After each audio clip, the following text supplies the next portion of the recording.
Hi, my name is Emily Baltus, and I will be showing you just a few of the many features Destiny Quest has to offer. To begin, if you look on the left-hand side of the page in the center, there's a spot that says the top 10 books. In this spot, it shows the top 10 books that are currently being checked out in your library. In our library, it shows the distance between us is the number 1 book, and it is currently checked out.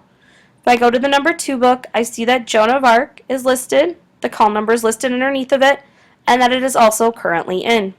If I decide this book is of interest to me, I may want to click on the title to find the title details page. This shows the author, illustrator, as well as information about the book. The call number is located underneath where the cover of the book would be displayed, and at the bottom of the page there is a spot called Additional Information. In this spot, it shows the target audience, which this book shows it to be for 3rd through 6th grade.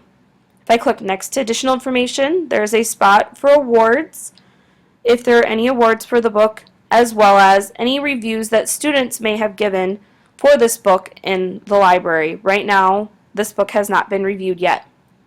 If I go to the right, I see 1 of 1 is available.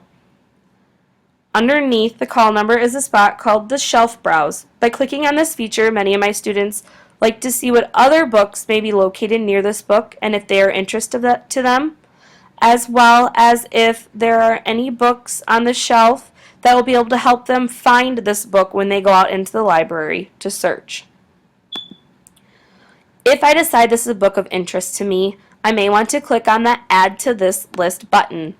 By clicking on that button, I can exit out of here and find my list on the main page.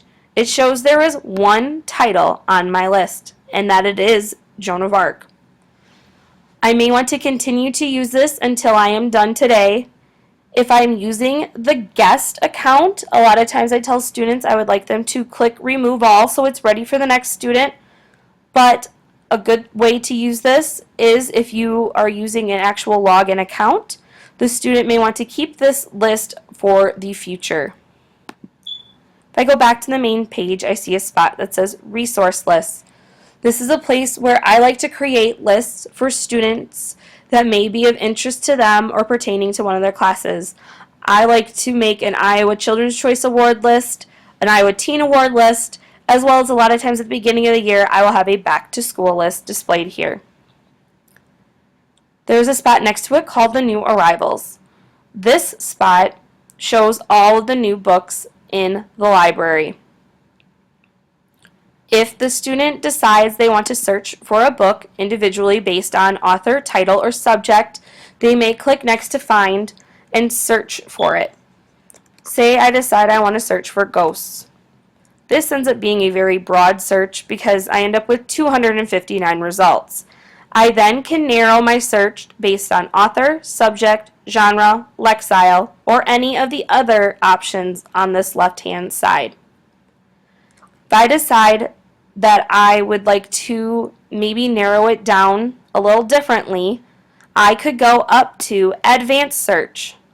This gives me options such as keywords, titles, authors, notes, series, or subjects. If I exit out of here and decide I just would like to go back to view the main page, the big Destiny Quest in the upper left-hand corner allows me to do that. These are just a few features of Destiny Quest, and if you have any further questions, don't hesitate to email me.